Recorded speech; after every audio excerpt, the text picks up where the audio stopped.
everybody has quote-unquote mastered the legend they are playing, and we'll see how this works out for everybody. Yeah, we got Shadra, we got Fezaru, we got Spectre, we got Rakushain. We get into this next game, next set here, I should say. We got a very interesting pick in 2v2s. We have Fezaru, who's playing the Yumiko, which is a legend you see a lot in 1v1s as a strict counter pick for Kaina into use. But now we're seeing like a 2v2 one. I'm not sure how the SIGs are going to work out with the chaos of this bracket type, but we'll see it. Yeah, that's the problem with playing. I believe that's Juro, right? That crossover? Yes. Yeah, so that's the problem with playing Juro. Is really, really tough because you just have no defense. Wait, no. Donatello's Mirage. Leonardo. Oh, Mirage. Okay, never mind. It's the same. Mirage is high defense or low defense? Low defense, right? Uh-huh. Okay, cool, yeah. So anyway, regardless of what Scythe legend it is, it's still really, really tough as the blue team here. Yumiko is obviously a little tankier, but still tough spot. All right, now that we figured out who Donatello is. That's okay. Thanks, I'll point out. You guys know last he couldn't even name the Ninja Turtles. He didn't know who they were. Yeah, you got. So I'll just put him on blast. He couldn't name the Ninja Turtles. Turtle 1? No, I'm just kidding. Anyway, we're not gonna get into it now. Turtle 1 is. Turtle 1, 2, 3, 4. Yes. Nonetheless, though, the red team having, I feel like just having more defense in twos is really, really important because sometimes you'll just get blown up by a double Ogrim, or sorry, an Ogrim Terra's team, and already Shadra is stuck in a really bad spot as Fezaru and Shadra both drop a stock there. Yeah, this is a pretty dominating lead right now for red team, Spectre and Raku. Definitely getting it done here in game number 1, but blue team not going down without a fight as they continue to try and get some offense going their way. Nice dare into Sair off of the site there, and continuing to wrap Raku up here. Okay, stock gonna come off of Spectre, puts him on his final one. But we got Fezaru definitely making his way into orange here, getting close to that knockout range. Oh, the team combo, the vision was there, but the execution was not. Okay, going for that big ground pound there. Shadra fighting to stay alive in this one as Fezaru has to play very elusive. The 6 sends downwards into the weapon toss though, and it's now a 2v1 situation off of that Yumiko Sig, and all of a sudden it's not looking so bad. No, that's wild.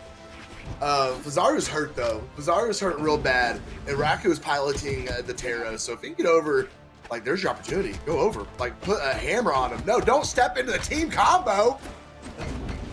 Finds his way out somehow, some way, but the signature is going to connect, and this is all but lights out at this point as the Pogo hits him in the top of the head. Looking for another one, can't find a weapon, throw down into Pogo. Bye-bye, game number 1 going to blue team.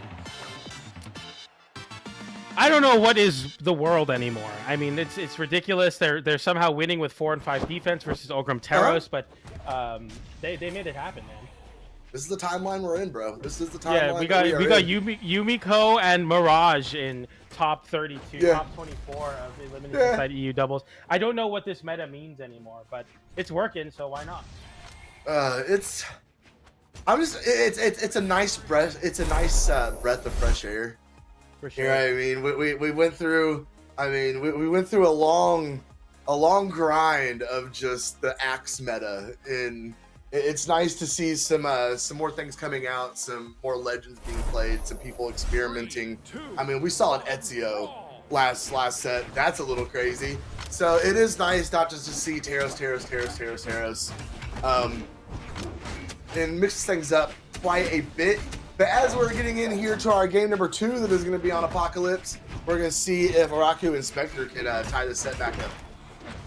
Yeah, I mean, they're definitely looking really good in the last game. It just kind of unfortunately came down to that 2v1 spot where Fezaru is able to find a very tricky Sig, and Fezaru going low there trying to fish up his teammate with a down air, didn't find a scoop there, unfortunately, but nonetheless, we got the red team with a stock lead here. Fezaru just trying to hold on to this one. 4 defense on the Yumiko, so you have to be very careful. Yes. Doing a good job using that signature kit though on the edge guard over there. Nice side Sig coming across the stage. Shadra is gonna get the Pogo, double Pogo, and we're gonna give blue team the double knockout there. Looking really good here in game number 2.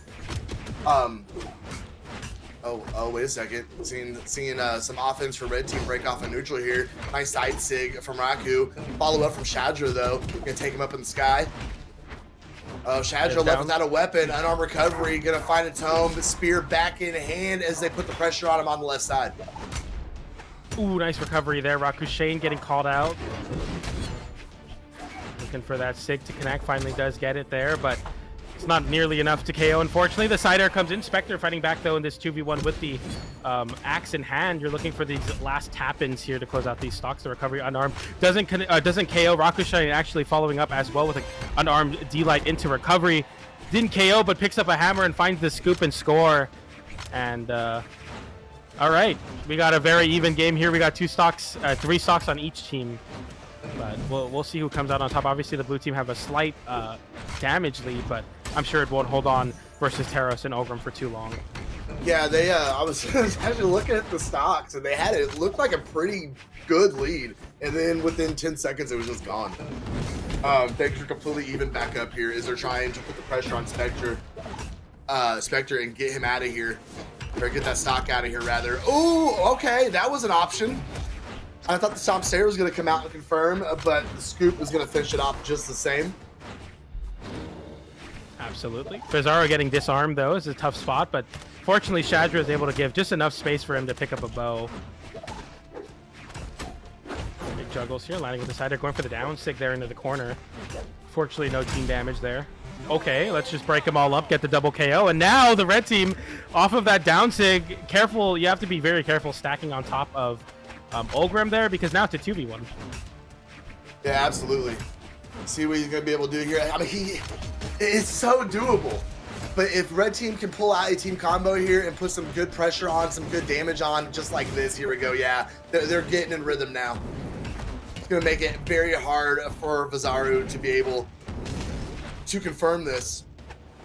Yeah, having the right idea to take it vertical with the downlight into Nair so that you don't get whiff punish, but it's still tougher and tougher. But Fezaru lining one side air, just needs one more to connect. Spectre can't find their recovery to connect, but will find themselves getting hit with a side air, but flips it with the wall. Turnaround recovery. We just go a little too crazy off stage with the Yumiko, and the red team taking game, forcing a game 3 with a 1-1 score line. Really crazy stuff. Yeah, that is that is a reversal I've ever seen one. It really looked like blue team was going to go up 2-0 there, but they could not get the job done. We're all tied up, as you said, going into game number 3, and that is how I like to be. Both teams have proved that they can beat their opponent, and it kind of puts things up in the air when you go into game number 3 and everything's all tied up. You have no idea what's going to happen. Anything could happen, as we've seen. 647 damage coming out of Spectre there, doing quite a bit more than his teammate. See if Raku's going to be able to step it up a little bit here in game number 3 and give their team the advantage.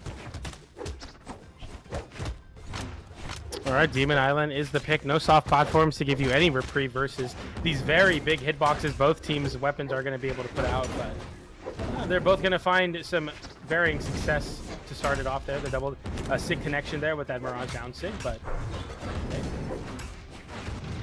All right, we see Raku over there trying to get the axe warmed up a little bit. Okay, good edge guard from Shadra there. Trying to reach down with the dare, can't find a home for it though. Spectre and Shadra 1v1 battle over here on the side of the stage, moving it back over. Dare is gonna send Raku down to the depths. Comes back up with that axe in hand though. Fezaru fishing here, looking for a snare, can't find the landing. Oh, he can't find nothing over there. He's just whiffing all the whiffs from Fezaru right now. It's crazy. Like sometimes hammer, if you're not able to like kind of match it with some equivalently fast movement, it becomes to really show like how slow the weapon can be. But as I say that, getting the big pickup there with the Yumiko sig, the teammate Shadra is actually able to pick up on it. As we say that though, Fezaru is able to find that sider on the hammer. Spectre with a very bad recovery, but a little too tunnel vision as Rakushain's able to dash jump across the stage and get a big connection there. Recovery not enough to KO. Spectre able to make it back as Rakushain has been playing very well in giving space for his teammate to make it out of these really bad disadvantage states. Fezaru fishing with the Yumiko. Weapon there, can't find out the weapon. They're going straight down. Able to, oh no, he did not get his bow back. Left without a weapon. Fighting unarmed. Now has that hammer, which he's seen a little more success with If he can get over on Spectre, Stomp Sarah will send him down to his final stock. Try to find it, couldn't. No landing, trap laid, gets punished. Gonna send him out. That is gonna take the stock off of Spectre. Raku trying to fight his way through this 2v1 situation. Side air is gonna confirm, comes back on with a haymaker on stage. Somehow gets through it unscathed. Nice little side alighting there for Shadra, who's able to then pick up on Fezaru's side air to close out that stock. They're playing really well on this Demon Island pick. It's really interesting. It's kind of weird, honestly, like Spear, Hammer, like kind of the space that they're able to take. It's really, really difficult for the red team to break through when the blue team looks confident. And it's not like conventional walling where they're like kind of stack on top of each other or kind of like one vertical, one low. They're like pretty grounded, and it's just making it really difficult for the red team. There's a lot of spots where I'm like, I don't know how you don't get hit there. And the red team don't know either, as they're stuck in this really treacherous 4v1, 4 stocks to 1 situation. But Rakushain downlight into Cider to make this a little bit closer. But I don't expect him to make this clutch happen. It looks kind of impossible. 3 stocks to 1 is a little rough, even when you're swinging the Taros axe. The synergy we can see from this blue team, I think they're going to be able to wrap him up in a team combo here pretty soon. They are definitely fishing for it. Shadra fighting unarmed. It has that spear, that scythe back in hand, coming up with recovery. Can't find anything with it. There it is. Okay. Oh! What? Oh no! Whoa! That didn't connect. No. That was crazy. He did the Mirage. I cannot believe that Mirage didn't connect. But nonetheless, the ground pound comes in to take that game away, and we got a 2-1 now as we go into game 4. That was a very goofy ending for that game, but nonetheless, that was a very goofy ending.